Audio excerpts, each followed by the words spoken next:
നിങ്ങളുടെ favourite shows ഇനി ഒരിക്കലും മിസ്സാവില്ല. ഇപ്പോൾ C5 കാണും നിങ്ങളുടെ ഫേവറേറ്റ് ഷോസ് തികച്ചും സൗജന്യമായി.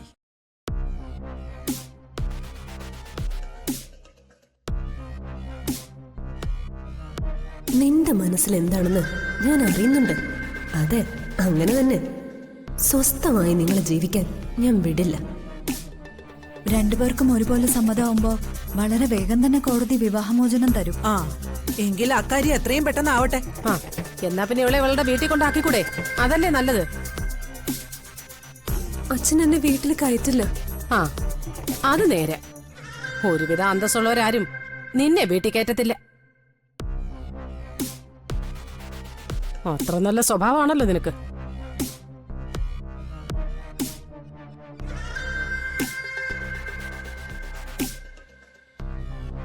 ഒരു കാര്യം ചെയ് കാർത്തി, നീ ഇവളെ ഏതെങ്കിലും വിമൻസ് ഹോസ്റ്റലിൽ കൊണ്ടുചെന്നാക്ക്.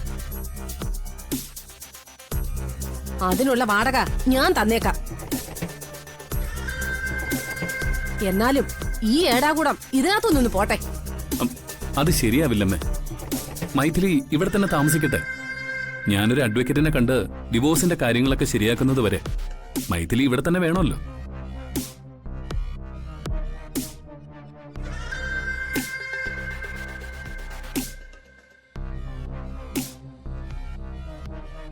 അതിലൊരു ന്യായമുണ്ട് അല്ലേ നന്ദിനി? അതെ.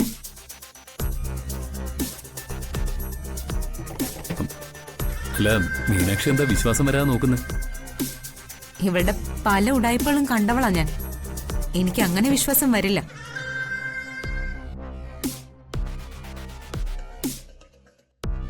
ഇവളെ മരയോന്ത്.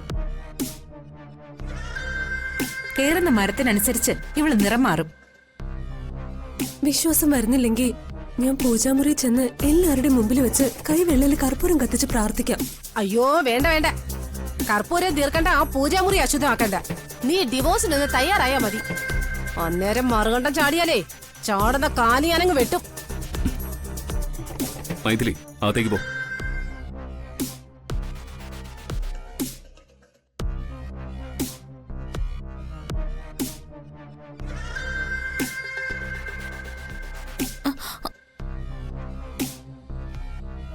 ഇവന്റെ ഒരു കാര്യം.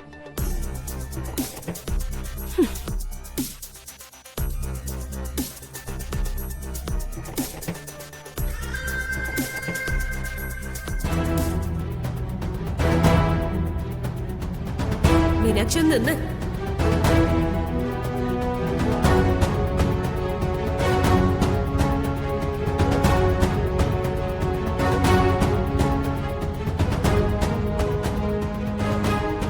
നിന്റെ ചില നോട്ടത്തിന്റെ ഒക്കെ മീനിങ് എനിക്ക് കൃത്യമായിട്ട് അറിയാം. അറിയുമല്ലോ, നീ നിന്റെ കാമുകൻ ആ ഗജ ഫ്രോഡ് വൈശാഖും കൂടി ഒരുക്കിയ ഡ്രാമയാണല്ലോ.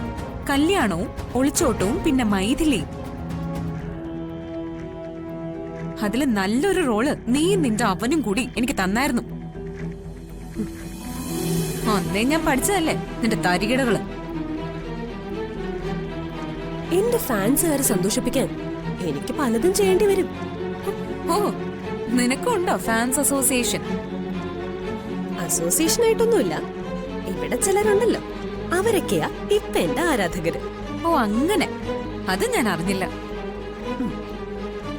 ഞാനും കാർത്തിയും വിവാഹമോചിതരാവും. പക്ഷേ നീ നിയമപരമായി കാർത്തിക്കിന്റെ ഭാര്യയാവൂന്നോർത്ത് ഞെകളിക്കണ്ട. തറയിൽ നിന്നാ മതി. നീയാണോ ഞാൻ എവിടെ നിക്കണമെന്ന് തീരുമാനിക്കുന്നത്? ഇക്കാര്യത്തില് ഞാൻ തന്നെയാ. ഒന്ന് പോടി. എന്താ ACP നിന്നോട് പറഞ്ഞിട്ടുണ്ടോ ഡിവേഴ്സ് കഴിഞ്ഞാലും നിന്നെ ഇവിടെ നിർത്തിക്കോളാന്ന്? ഞാനും കാർത്തിയും തമ്മില് പല കാര്യങ്ങളും ഉണ്ട്. അതെല്ലാം നിന്നോട് പറയണമെന്നുണ്ടോ? എന്റെ ACP കുറിച്ച് എനിക്ക് നന്നായിട്ട് അറിയാം. നീ നിന്റെ കാര്യം നോക്കിപ്പോ. ഭാര്യയായ ദേവമ്മ ഇവിടെ ഉള്ളപ്പോ മറ്റൊരു പെണ്ണിന്റെ പുറകെ പോയ ആളാ നിന്റെ അച്ഛൻ ജയറാം.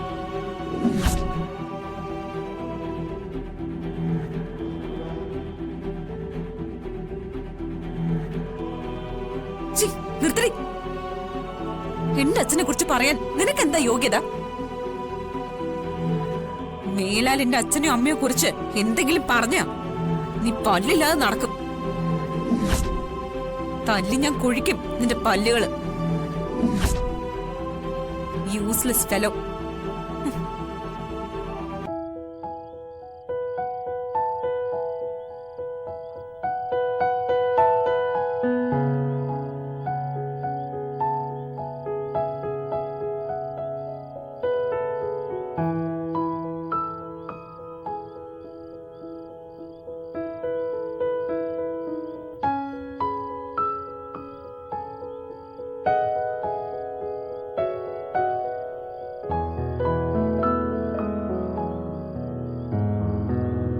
എന്താ ഈ ACP ഇത്ര താമസിക്കുന്ന?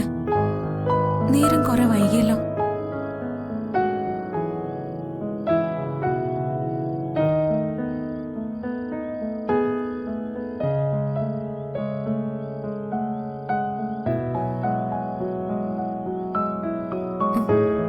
ഒന്ന് വിളിച്ചു നോക്കാം.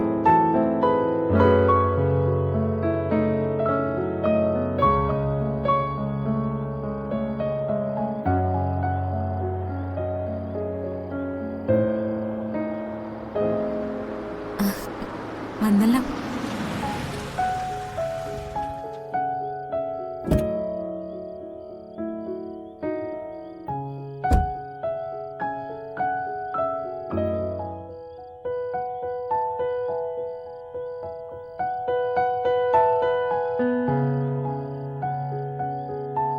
കുഞ്ഞുറങ്ങിയോ മീനാക്ഷി?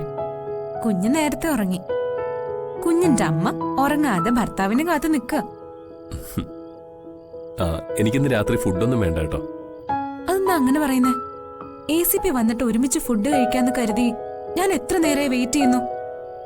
അത് മീനാക്ഷി, ഫുഡ് വേണ്ടായിരുന്നെങ്കിൽ അതൊന്ന് നേരത്തെ വിളിച്ച് പറയാറുന്നല്ലോ. ഇത്രയും വൈകിയതുകൊണ്ട് ഞാൻ പുറത്തുനിന്ന് ഫുഡ് കഴിച്ചു. പുറത്തുനിന്ന് ഫുഡ് കഴിച്ചെന്നോ? ആ, അത്രയ്ക്കുണ്ട് വീട്ടിലിരിക്കുന്ന ഭാര്യയെ കുറിച്ചുള്ള ഓർമ്മ. ഭാര്യയ്ക്ക് കുഞ്ഞിനെ നോക്കി വീട്ടിൽ തന്നെ ഇരുന്നാ മതി. ഓഫീസിൽ എനിക്കിന്ന് എന്തുമാത്രം തിരക്കുണ്ടായിരുന്നെന്നറിയോ? ഇതൊക്കെ ആരോട് പറയാൻ? ഞാൻ ന്യായമല്ലേ ചോദിച്ചത് ACP? എന്ത് ന്യായം? ഇനിയെങ്കിലും നീ ഒരു പോലീസ് ഓഫീസറുടെ ഭാര്യയാണെന്ന് കരുതി ജീവിക്കണം.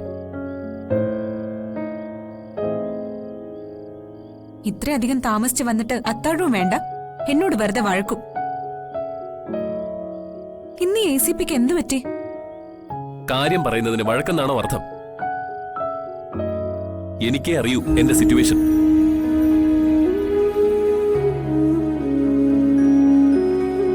നോക്കി പേടിപ്പിക്കണ്ട. എനിക്ക് കുറെ വർക്കുകൾ കൂടി ചെയ്തു തീർക്കാനുണ്ട്. ഞാൻ അത് തീർത്തിട്ടേ കിടക്കും.